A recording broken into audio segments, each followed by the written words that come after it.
এখন আমরা আলোচনা করছি কনফ্লিক্ট ম্যানেজমেন্ট নিয়ে। মানুষ যখন আরেকজন মানুষের সাথে কাজ করেন, স্বভাবতই ভিন্ন মত থেকে কনফ্লিক্ট শুরু হতে পারে। কনফ্লিক্ট দুই ধরনের সাধারণত বলি। কিছু কনফ্লিক্ট হচ্ছে ডিসফাংশনাল, যেটা খুব নেগেটিভ একটা প্রভাব ফেলে। আরেকটা কিছু আছে ফাংশনাল। কিছু কিছু ক্ষেত্রে দেখা যায় কনফ্লিক্ট থাকাটা একটা পর্যায় পর্যন্ত খুব প্রোডাক্টিভ একটা আউটকাম থাকে কনফ্লিক্টের। তো এই যে একজন সুপারভাইজারদের নিয়ে কাজ করার সময়, প্রজেক্টস অ্যান্ড প্রোগ্রামসে কাজ করার সময় নানান দ্বিমত থেকে বিভিন্নভাবে যে কনফ্লিক্ট হয়ে যায়, সেগুলো সম্পর্কে যদি আগে থেকে জানেন যে কী কী স্ট্র্যাটেজি আছে, কী কী টেকনিক অবলম্বন করলে কনফ্লিক্ট থেকে আমরা সলিউশনে চলে আসতে পারি, তাহলে কিন্তু অনেক বেটার আউটকাম হয়।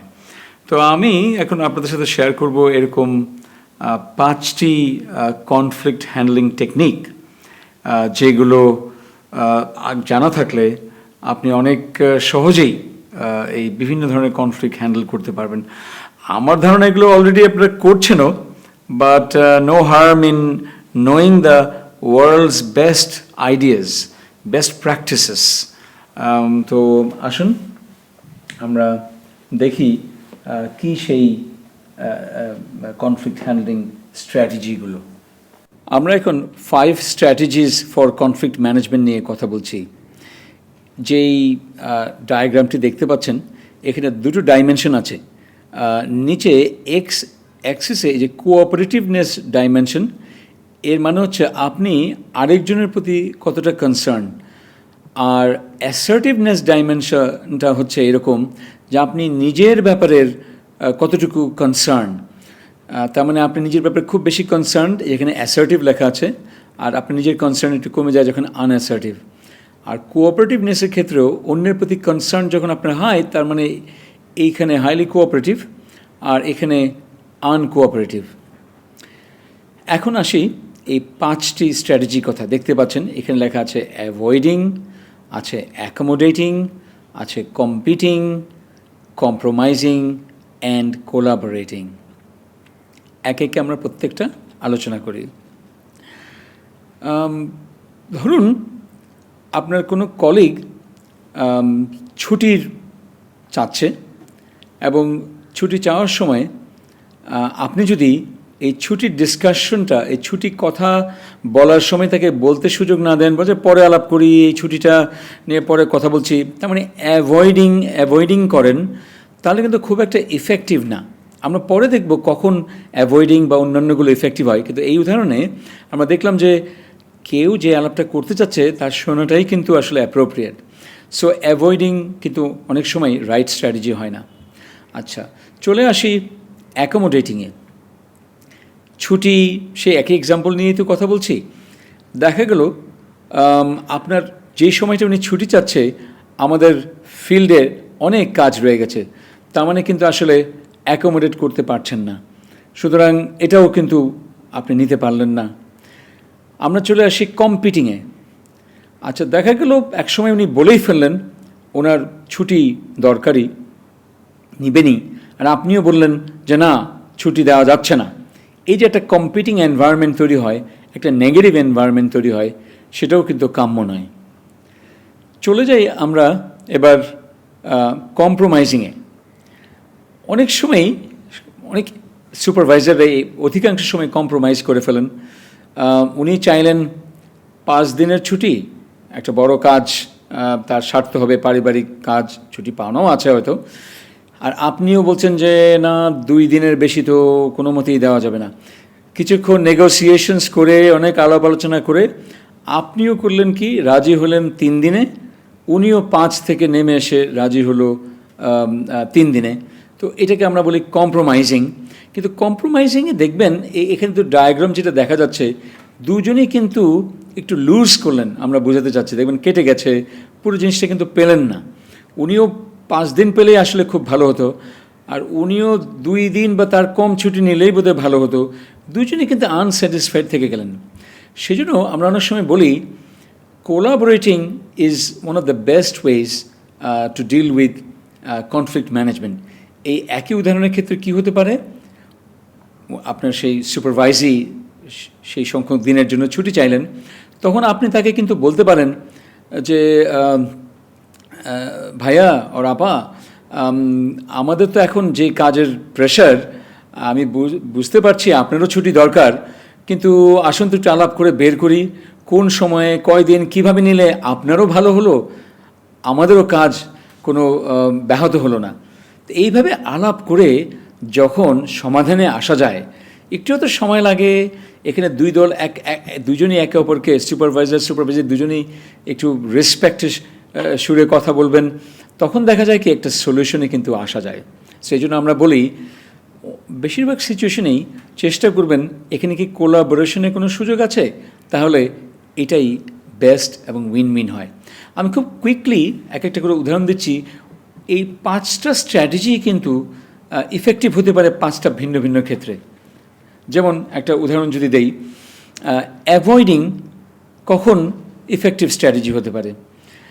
ধরুন আমাদের বিদেশি কোনো একটা টিমের সামনে আমার একটা সুপারভাইজি প্রেজেন্টেশন করছে ইংরেজিতে, সেখানে কোনো না কোনো ইংরেজি গ্রামাটিক্যাল ভুল বা উচ্চারণের ভুল হতে পারে। কেউ একজন বলে ফেললো শি যেখানে হবে হয়তো হি, কিন্তু এই মুহূর্তে কিন্তু এই ভুলগুলো ধরানোর কোনো ইম্পর্টেন্টই নেই। এই অর্থে কন্টেন্টটাই বেশি ইম্পর্টেন্ট, কারণ সবাই বুঝেছে উনি মানে শি বলে ফেললেও হি মিন করেছে। তার মানে আমরা কিন্তু অ্যাভয়েড করতে পারি। কারো লোকাল টোন আছে কথা বলার সময়, কিন্তু ওইটা পরে সলভ করা যাবে, আগে শুনে নেই ওনার আইডিয়াগুলো কী। এইভাবে কিন্তু avoiding can B A good strategy.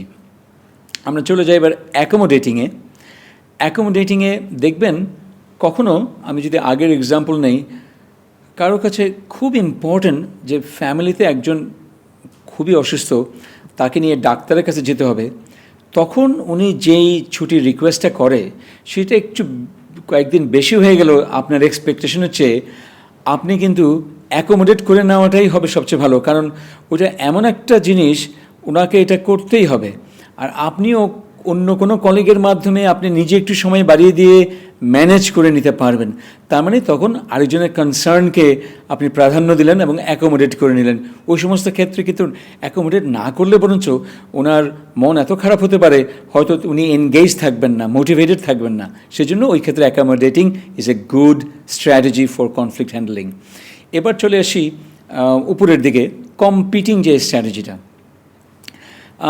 একটা উদাহরণ না নিলেই নয়, ধরেন একটা ডিসিপ্লিনারি ইস্যু, সেটা হতে পারে কেউ লেট করেন, সপ্তাহে 5 দিনের 4 দিন 3 দিনই লেট করে অফিসে পৌঁছান, ফিল্ড অফিসে।